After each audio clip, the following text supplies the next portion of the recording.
Hello Sagittarius, welcome to your Virgo season reading for 2023. We're going to be pulling some tarot to have a look at what's coming in for you, your general energies for the 23rd of August through until the 22nd of September while the sun's transiting through Virgo. Later on in the season we will be getting a new moon reading for you, looking specifically at new beginnings in the next month for you, and epiphanies, endings, closing out with the full moon. They'll be up around the 31st of August and the 15th of September, so if you get value from today's reading, it'd be lovely to see you then. Right, okay, so Virgo season, general. Sagittarius, what's going on for Sagittarius, please? Sagittarius, this month, the sun going through Virgo. If you resonate strongly with your sun, your Sag sun, or if you're Sag rising, then the area of life that you could be seeing some focus on, something going on in, is the 10th house for you this month. And this talks to your career, your public status, you know, how that your sort of your social persona. So some of you may see that this reading may relate to that, or alternatively, you know, some of you may see area, you know, an activation in this area of your life. As always, do feel free to check out your other placements. There may be something there for you also. Right, okay, Sagittarius. So, right, okay, so Virgo season then, the next month. The underlying energy, so the general underlying theme for this, we've got the Ten of Swords, which can talk about, the Ten of Swords is a severe reaction to a very difficult, painful ending of some description. Now, when it's reversed, this does talk about this ending either being reversed or averted. However, with the Ten of Swords, you know, you have to ensure that this is like a kind of a temporary recess from whatever this absolute horror show's been. Ten of Swords, very painful. There's like a kind of a temporary recess with this, but there is a need here when it does come in reversed. Changes do need to be made to be able to move forward, because this is temporary status. So the ongoing with this 10, when it's reversed like that, it's not completely done and dead, but there is like a kind of a temporary reprieve, but changes would need to be made. Okay, so let's have a look then. So in the past, we've got more sword energy. So this could be last week, last month, yesterday. At some point in the past, we do have this Queen of Swords energy. The Queen of Swords could be a person. The court cards can always be people. Does point directly to its cardinal air, so it points directly to Libra. Could be another air sign, Gemini, or brain's gone dead, Aquarius. But the Queen of Swords, ultimately, if this is just about you, Sagittarius, this talks about being very clear about things. The Queen of Swords is very clear, understands what needs to be cut out. But with the Queen, there is a mastery of the mind here, but she's learned this through pain and suffering. So this is, you know, kind of having mastery of the mind, mastery of communication, but this comes through, you know, you've really kind of earned your stripes with this. If this is somebody else, sometimes this can be a kind of a tough talking, no bullshitting, straight to the point, you know, person. Extreme manifestation of this. She's often known as like the bitch, so obviously take that however it resonates. Right, okay, so we've got this Queen of Wands in the past. In the present moment, we've got the Knight of Pentacles. Right, so Knight of Pentacles, knights again could be a person, but the Knight, you know, the Knight of Pentacles, it talks about slow, steady moving forward, building, you know, kind of the Knights get situations moving. With the Pentacles, this is something practical, tangible, real, but it's moving at a snail's pace. Now it's coming in reversed. So this can talk about a kind of a dawning awareness of something, or it could be that whatever this, possibly about this Queen of Swords energy, or it could be that whatever's going on it's kind of ground to a halt. This progress that we make with the Knight of Pentacles, slow and steady, gets to the point of inertia. So whatever this situation is for you, it feels like it's sort of slowed down to anything productive coming from it. It's kind of slowed down to, it's kind of ground down to a bit of a, you know, a bit of a halt.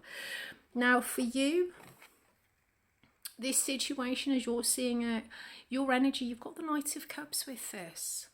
So emotionally, this is definitely something that that you're attached to emotionally, whatever this situation is for you. There is a sense of emotional attachment to this. But the Knight of Cups, it can come in with you know, a bit of a dreamy energy. He is the daydreamer. And externally to you,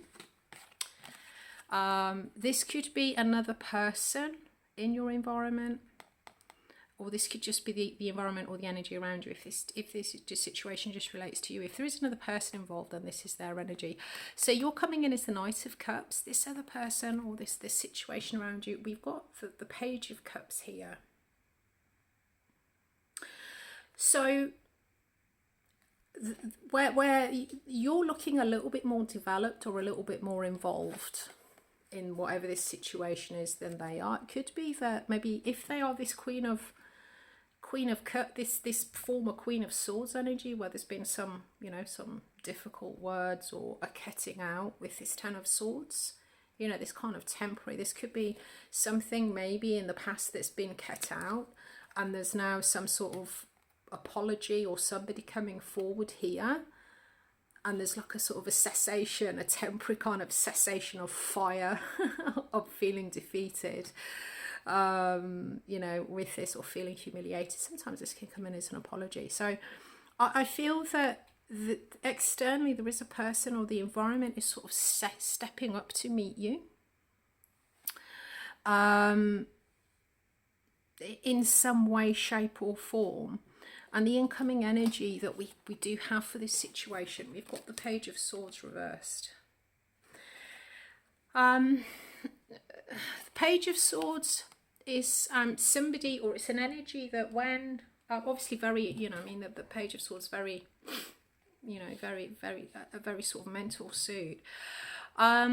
The Page of Swords is somebody who, you know, may well, it's an attitude of detaching from an issue. When there's pain, when there's suffering, rather than engaging, this is the type of person who would just, you know, sort of think, right, okay, I'm not facing the problem. I'm just quite aloof with the Page of Swords. But coming in reversed, this takes this aloofness, or this, you know, vigilance, looking for issues or problems. The Page of Swords is a very sort of vigilant energy. When it comes in reversed, it's like they see a problem around every corner. Everything's a problem. You know, their senses are very honed in to problems, to, you know, looking at something and automatically seeing danger or threat. So yeah, so that this sort of, I mean, if this is the same person, if this is the same energy, if this is your energy, you know, where before you've cut something out, like, no, I'm not having this, or this other person has, it could be that the turn of events, this conflict has kind of ground to a halt, whatever this Ten of Swords is, this sort of painful ending, and there may be it's like you've sort of stepped down the energy, stepped down the cutting energy, but now there's just a sense of, you know, not cutting things out, but actually looking at them and saying, well, no, that's a problem. That is a problem. So the obstacle to get this situation upright and moving forward again is we've got the King of Pentacles. So again, we've got another Court card. So this could actually be a person that is an obstacle here. It's the Pentacle King. So if it's not a sort of an earth sign or a Taurus, it could be somebody who is in control of the resources, you know, says where, it could be a boss figure, somebody who says where resources are spent. Now by resources, controlling, channeling resources, we can talk time, love, money, energy. It also talks about a sense of feeling successful, feeling in control. So it could be that the movement forward, the obstacle is a sense of you know, feeling successful, feeling abundant. But as I say, it could also be a person here. We will get some clarifiers on that. And the outcome, we've got the Fool. So whatever this situation is, the outcome here is like a kind of a leap of faith, new beginning. So let's have a look to see if this is actually with this Knight of Pentacles energy. I mean, certainly whatever this kind of cessation of the drama, cessation of this sense of feeling defeated, is whatever this kind of temporary pause is, there does need to be some, you know, some kind of change with regards to feeling successful, resources, allocation of resources, where you put your resources. Let's have a look, see what this King of Pentacles is, which is going to lead you to this. If you can overcome this King of Pentacles, then you get your brand new beginning. So I think with this, with your energy towards this is the Knight of Cups. I think this is definitely something that you'd like to progress, that you'd like to move forward. Again, it could be a water sign. You might have a Pisces on your mind. Right, okay, what's this King of Pentacles then? What's this obstacle? What can Capricorn do with this King of Pentacles? Oh, sorry. What can Sagittarius do with this King of Pentacles energy? Communication.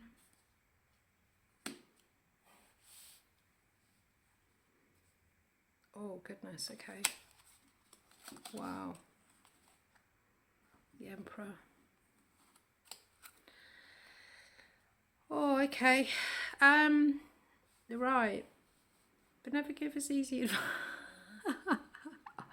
Okay, so Sagittarius, right, the advice for whatever this obstacle, this King of Pentacles energies that's kind of standing in the way of this leap of this new beginning, whatever that may be. We've got the Six of Swords reversed. The Six of Swords talks about stirring up stuff, communicating, stirring up stuff that you thought you'd moved on from.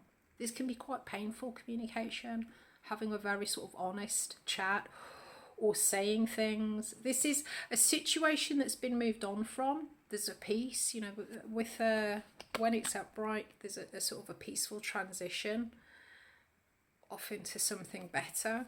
When it comes in reverse, this is you kind of going back and disturbing the water. You can talk about painful communication, disrupting past peace.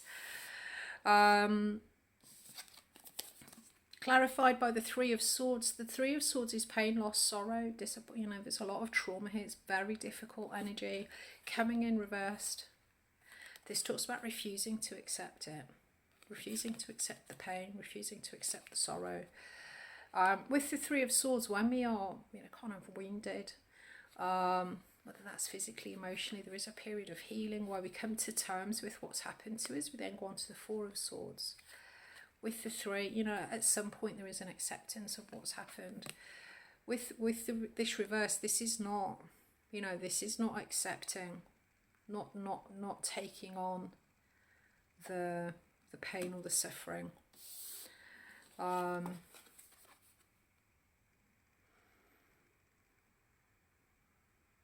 then we've got it's clarified by the Seven of Wands, Seven of Swords. Sorry, that is Seven of Swords. Interesting. What have we got on there? The Emperor. Right, okay. Emperor into lying. Emperor's in control. He's the boss of all the kings. Looking at this, guys, the Seven of Swords talks about making a plan to take the sting out of your opposition. It can be keeping your plans on the down low, this is generally something that you do for yourself with the Seven of Swords. This could be a plan. Sometimes it's like an escape plan for escaping, you know, kind of getting away from a situation. So it, you know, it does have a reputation for being a little bit of a sneaky, you know, kind of a sneaky energy. But with the Seven of Swords, this is doing for yourself, maybe not bringing people in on what you're doing, making a plan to take the sting out of whatever's going on. This does involve, you know, kind of disturbing the past. There's a disruption here, kind of disturbing whatever the piece is. And also, you know, there's a sense here of not accepting the pain, not processing it, and taking the sting out of it. Okay, I hope that makes sense to you guys. I don't understand it, but the message isn't for me. So I hope you got some value from the reading. I hope to see you again in a week or so's time with your full moon reading, full moon in Pisces. Got going on in a week or so. As always, I wish you clear eyes, a calm mind, and a resilient heart. Having an amazing season.